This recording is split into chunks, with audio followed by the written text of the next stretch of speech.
നമസ്കാരം, ഞാൻ ആസർ പൊന്നാട്. ചാനൽ 5+ലേക്ക് സ്വാഗതം. ഒരു അസംബ്ലി തെരഞ്ഞെടുപ്പിന്റെ പടിവാതിൽക്കൽ എത്തി നിൽക്കുകയാണ് നമ്മൾ.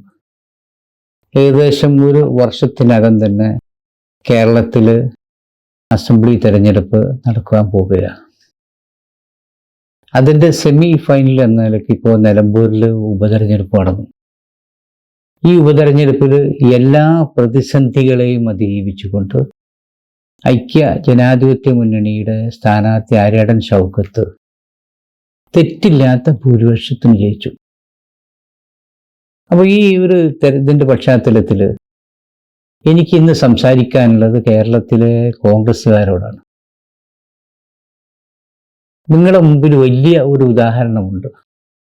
ഒറ്റക്കെട്ടായി നിന്നാൽ, ഗ്രൂപ്പിസം ഇല്ലാതെ, കാലുവാരാതെ, പാര വെക്കാതെ ഒരു തെരഞ്ഞെടുപ്പ് നേരിട്ടാൽ ഉണ്ടാകാവുന്ന വിജയം എത്രത്തോളം ഉണ്ടെന്ന് നിങ്ങൾക്ക് ബോധ്യമാകുന്നതാണ് ഈ നിലമ്പൂരിലെ ബൈ ഇലക്ഷൻ. നമുക്കറിയാം, ഇപ്പോൾ കേരളം ഭരിക്കുന്ന പിണറായി ഗവൺമെൻറ് 99 MLA-മാരുണ്ടായിരുന്നവർ ഇപ്പോൾ 98 പേരായി, ഒന്ന് കുറഞ്ഞതോടുകൂടി. ഈ 98 MLA-മാർ അപ്പുറത്തും ഇപ്പുറത്ത് 41, ഇപ്പൊ 42 MLA-മാർ ഐക്യ ജനാധിപത്യ മുന്നണിക്കാണുള്ളത്. ഇനി ഒരു തെരഞ്ഞെടുപ്പ് വരുമ്പോൾ പിണറായിയും അതുപോലെ തന്നെ ചില വെള്ളാപ്പള്ളി നടേശനെ പോലെയുള്ള ആളുകൾ, ഹിന്ദു മഹാസഭയുടെ ആളുകൾ, RSSന്റെ ചില ആളുകളൊക്കെ പറയുന്നത് പോലെ പിണറായി ഗവൺമെന്റിന്റെ 3ാം ഭരണം വരാതിരിക്കണമെങ്കിൽ ഏകദേശം 30 സീറ്റിലധികം സീറ്റ് LDFന്റെ കയ്യിലുള്ള സീറ്റ് പിടിച്ചെങ്കിൽ മാത്രമേ അടുത്ത ഭരണം കിട്ടുകയുള്ളൂ. അതിനെക്കുറിച്ചാണ് കോൺഗ്രസ്സുകാർ ഇനി ആഴത്തിൽ ചിന്തിക്കേണ്ടത്. നമുക്കറിയാം, വലിയ ഒരു ഭരണവിരുദ്ധ വികാരം കേരളത്തിലുണ്ട്. കഴിഞ്ഞ കാലങ്ങളിലായിട്ട് പിണറായി ഗവൺമെന്റിന്റെ ഏകാധിപത്യ ഭരണത്തിനെതിരെ തൻ്റെ മരുമകനും മകൾക്കും വേണ്ടപ്പെട്ടവർക്കും മാത്രമായി പാർട്ടിയിൽ നിന്നുള്ള ഭരണത്തിൽ നിന്നുള്ള സംവിധാനങ്ങളും സൗകര്യങ്ങളൊക്കെ നൽകുന്നതും അദ്ദേഹത്തിൻ്റെ ഏകാധിപത്യ പ്രവണതയിലൊക്കെ മാർക്സിസ്റ്റ് പാർട്ടിയുടെ ഉള്ളിൽ തന്നെ ഒരു എതിർപ്പുണ്ട്.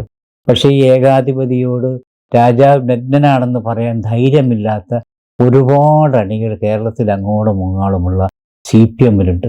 അതുപോലെ തന്നെ CPM-ന് എക്കാലവും പിന്തുണ നൽകിയിരുന്ന വലിയൊരു വിഭാഗം ഹൈന്ദവ വോട്ട്, പ്രത്യേകിച്ച് ഈഴവ വോട്ടുകൾ CPM-ൽ നിന്ന് ഒലിച്ചു പോയിട്ടുണ്ട്. മുസ്ലിം വോട്ടുകൾ ഏകദേശം എല്ലാ ഗ്രൂപ്പുകളും തന്നെ ഏകദേശം CPM-നോട് സലാം പറഞ്ഞു കഴിഞ്ഞു. പക്ഷെ ഇങ്ങനെയൊക്കെ ആണ്. അതുപോലെ തന്നെ നമുക്കറിയാം, ആശാ വർക്കർമാരുടെ സമരം നമ്മളൊക്കെ കണ്ണ് നിറഞ്ഞു പോയിട്ടുണ്ട്, അല്ലേ? എത്ര ദിവസങ്ങളായി ഒരു ചെറിയ ശമ്പള വർധന വേണ്ടി ആശാ വർക്കർമാർ തിരുവനന്തപുരത്ത് ആ വെയിലും മഴയും കൊണ്ടിട്ടവരവിടെ സമരം ചെയ്ത് നമ്മളൊക്കെ കണ്ടു.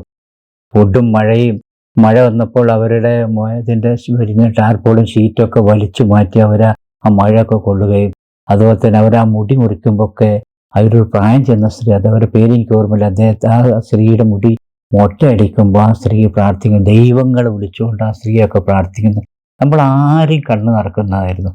അതുപോലെ തന്നെ റാങ്ക് ലിസ്റ്റിലുള്ള ആളുകൾ, PSC റാങ്ക് ലിസ്റ്റിലുള്ള പെൺകുട്ടികളൊക്കെ അവരവിടെ നമുക്ക് വലിയ സങ്കടം തോന്നി. അവർ മുട്ടിൽ വീഴുകയും ചോര കൊണ്ട് ബാനർ എഴുതുകയും ഇങ്ങനെ ഒരുപാട് നടത്തി. പക്ഷെ ഇതൊന്നും തിരിഞ്ഞു നോക്കാൻ, അവരുടെ ഭാഗത്തേക്കൊന്നും തിരിഞ്ഞു നോക്കാൻ പോലും പിണറായി ഗവൺമെൻറ് തയ്യാറായില്ല. അതുപോലെ തന്നെ പോലീസിൻ്റെ നിഷ്ക്രിയത്വം, പോലീസിൻ്റെ പക്ഷാപാതപരമായ നിലപാട്, അതുപോലെ പാർട്ടി അണികളുടെയും ഒക്കെ അക്രമത്തിന് അത് ജീവരക്ഷാ പ്രവർത്തനമെന്ന് പറയുന്ന നാണം കെട്ട രീതിയിലുള്ള പ്രസ്താവന വരെ മുഖ്യമന്ത്രി ഇറക്കി. ഇപ്പോൾ നമുക്കറിയാം, മൃഗങ്ങളൊക്കെ തന്നെ ഒരു പരിഹാരം പോലും അതിന് വേണ്ടി ചെയ്യാൻ ഈ ഗവൺമെൻറ് തയ്യാറായിട്ട്. നമുക്കൊരു വനംവകുപ്പ് മന്ത്രി ഉണ്ടോ എന്നറിയില്ല. അദ്ദേഹം വാ തുറന്നാൽ വിഡ്ഢിത്തമല്ലാതെ പറയില്ല. ഈ മൃഗങ്ങളിപ്പോൾ പണ്ടത്തെ പോലെയല്ല. ഇപ്പോൾ പുലിയും നായയും കരടിയും എല്ലാ ജീവികളും ഇപ്പോൾ ജീവരക്ഷാ പ്രവർത്തനത്തിന് റോട്ടിലേക്ക് ഇറങ്ങിയിരിക്കുകയാണ്. അപ്പോൾ ഇതെല്ലാം, അതുപോലെ തന്നെ നമുക്കറിയാം, വലിയ കൊട്ടിഘോഷിച്ചിരുന്ന ദേശീയ ഹൈവേ, ഇതുവരെ ദേശീയ ഹൈവേ CPM-ന്റെ ഗുണത്തിൽ ഭരണ നേട്ടമായിട്ടായിരുന്നു പറഞ്ഞിരുന്നത്. അവരുടെ പ്രോഗ്രസ് റിപ്പോർട്ടിൽ പോലും അവർ ഭരണ നേട്ടത്തിൽ എണ്ണിപ്പറഞ്ഞ ഒന്നായിരുന്നു ദേശീയ ഹൈവേ. ഇന്ന് വലിയൊരു അപകടകരമായ അവസ്ഥയിലേക്കാണ് നമ്മുടെ കേരളത്തിലെ ദേശീയ ഹൈവേ പോകുന്നത്. നമ്മൾ വണ്ടിയായിട്ട് പോകുമ്പോൾ എവിടെ കുഴി വരും, എവിടേക്ക് വണ്ടി താന്നു പോവും, എവിടെ ഇത് പൊട്ടും എന്ന് പറയാൻ കഴിയില്ല. അത്തരം രീതിയിൽ അഴിമതി നിറഞ്ഞ, ശ്രദ്ധിക്കാത്ത ഒരു വർക്കാണ്. ഇത് വളരെ മോശമായ ഒരു വർക്കാണ് നമ്മുടെ ദേശീയ ഹൈവേ. അതൊരു സാമ്പത്തിക പ്രശ്നം മാത്രമല്ല, വലിയ ഗുരുതരമായ ഒരു അപകടമായിരിക്കും നാളെ കേരളത്തിൽ വരാൻ പോകുന്നത്. ഇതൊക്കെ ഉണ്ടായിട്ടും ഇതിനെതിരെയൊക്കെ ശക്തമായി പ്രതിഷേധിക്കാൻ കഴിഞ്ഞ കാലങ്ങളിൽ UDF കഴിഞ്ഞിട്ടുണ്ടോ? പക്ഷെ അത് കൃത്യമായി പ്രതിഫലിപ്പിക്കാൻ, ജനങ്ങളോട് അത് കൃത്യമായി പറയാൻ, വീടാന്തരം കയറി ജനങ്ങളെ അറിയിക്കാൻ കഴിഞ്ഞത് ഈ നിലമ്പൂരിൽ ബൈ ഇലക്ഷനിലാണ്. അടുത്തൊരു പൊതു തിരഞ്ഞെടുപ്പ് വരുമ്പോൾ ഈ 140 മണ്ഡലങ്ങളിലും ഇതുപോലെ എല്ലാ നേതാക്കന്മാർക്കും വീട് കയറി ഓരോ വീടുകളിലും ചെല്ലാനോ അല്ലെങ്കിൽ ഈ രീതിയിലുള്ള പ്രവർത്തനങ്ങൾ നടത്താനോ കഴിയില്ല. അപ്പോൾ ഓരോ മണ്ഡലത്തിലും ഞാനൊക്കെ പലപ്പോഴും പറയാറുണ്ട്, ഒരു പഞ്ചായത്ത് തിരഞ്ഞെടുപ്പിൽ ഒരു വാർഡിൽ, ഒരു ബൂത്തിൽ ഒരു മെമ്പറെ പോലും, ഒരു വോട്ടറെ പോലും ചേർക്കാൻ കഴിയാത്ത ആളുകൾ, ചേർക്കാൻ ശ്രമിക്കാത്ത ആളുകൾ തെരഞ്ഞെടുപ്പ് വരുമ്പോൾ അവർക്ക് സീറ്റ് വേണമെന്ന് പറഞ്ഞിട്ട് ഏറ്റവും മുമ്പിൽ അവരുണ്ടാവും. സത്യത്തിൽ ഈ ബൂത്തുകളിലൊക്കെ ശ്രദ്ധിച്ച് വോട്ട് ചേർക്കുന്ന കാര്യത്തിലൊക്കെ കോൺഗ്രസ് വളരെ പിന്നിലാണ്. അതുപോലെ തന്നെ ഒരു കാര്യം കൂടി നിങ്ങൾ പഠിക്കണം, കഴിഞ്ഞ കാലങ്ങളിൽ നഷ്ടപ്പെട്ടു പോയ കോൺഗ്രസിൻ്റെ സീറ്റുകൾ അല്ലെങ്കിൽ UDF സീറ്റുകൾ എന്തുകൊണ്ട് അത് നഷ്ടപ്പെട്ടു? മകൻ മരിച്ചാലും മരുമകൾ കഷ്ടപ്പെടണമെന്ന് ആഗ്രഹിക്കുന്ന അമ്മായിയമ്മയുടെ റോള് കോൺഗ്രസിലെ ചില ഗ്രൂപ്പ് നേതാക്കന്മാർ എടുത്തിട്ടില്ലേ? അതിൻ്റെ ഒരു കൃത്യമായ കണക്ക് നിങ്ങളുടെ മുമ്പിൽ വേണം. ഇവിടെ നിങ്ങൾ ഗ്രൂപ്പ് പഠിച്ച് ഇപ്പം തന്നെ നമുക്കറിയാം, സുധാകരൻ വേറെ ഗ്രൂപ്പ്, മറ്റൊരു വേറെ ഗ്രൂപ്പ്, എത്ര ഗ്രൂപ്പ് ഉണ്ടെന്ന് തന്നെ അറിയില്ല.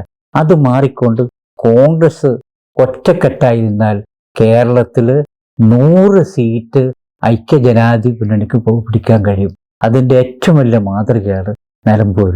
നിങ്ങളത് കൃത്യമായിട്ട് തന്നെ ഈ ഗ്രൂപ്പിസം മാറ്റി വെച്ചുകൊണ്ട്, പ്രത്യേകിച്ചും കോൺഗ്രസിലെ യുവ തലമുറ സംബന്ധിച്ചിടത്തോളം അവർക്കൊരു ഗ്രൂപ്പോ പ്രശ്നങ്ങളൊന്നുമില്ല, വളരെ സജീവമായി പ്രവർത്തിക്കുന്ന, എനിക്കൊന്ന് കേരളത്തിൽ മറ്റെല്ലാ രാഷ്ട്രീയ പാർട്ടിയേക്കാളും കവച്ചു വെക്കുന്ന യുവ നിര ഇന്ന് കോൺഗ്രസിലുണ്ട്. അതുപോലെ തന്നെ നല്ല അണികളുമുണ്ട്. ഇവരെ കോർത്തിണക്കി ഗ്രൂപ്പുകൾക്ക് അപ്പുറം നിർത്തിക്കൊണ്ട് കോൺഗ്രസ് എന്ന് പറയുന്ന ആ കൊടിക്ക് കീഴിൽ അണിനിരത്താൻ കഴിഞ്ഞാൽ തീർച്ചയായിട്ടും വരാൻ പോകുന്ന തെരഞ്ഞെടുപ്പിൽ എന്തൊക്കെ പ്രതിസന്ധികളുണ്ടെങ്കിലും, എന്തൊക്കെ പ്രശ്നങ്ങളുണ്ടെങ്കിലും ഭരണം പിടിച്ചെടുക്കാൻ അത് കഴിയുമെന്ന് ഉറപ്പാണ്. അല്ല കഴിഞ്ഞ കാലത്തെ പോലെ നിങ്ങൾ ഓരോ സ്ഥലത്തും ഗ്രൂപ്പ് നേതാക്കളുടെ താല്പര്യമനുസരിച്ച് ചിലരെ ജയിപ്പിക്കാനും ചിലരെ തോൽപ്പിക്കാനും കാലുവാരാനും പാലം വലിക്കാനൊക്കെ ശ്രമിച്ചാൽ അതിൻ്റെ ഭവിഷ്യത്ത് വളരെ ഗുരുതരമായിരിക്കും എന്ന് ഓർമ്മപ്പെടുത്തിക്കൊണ്ട് നിർത്തുന്നു. ജയ് ഭാരത്.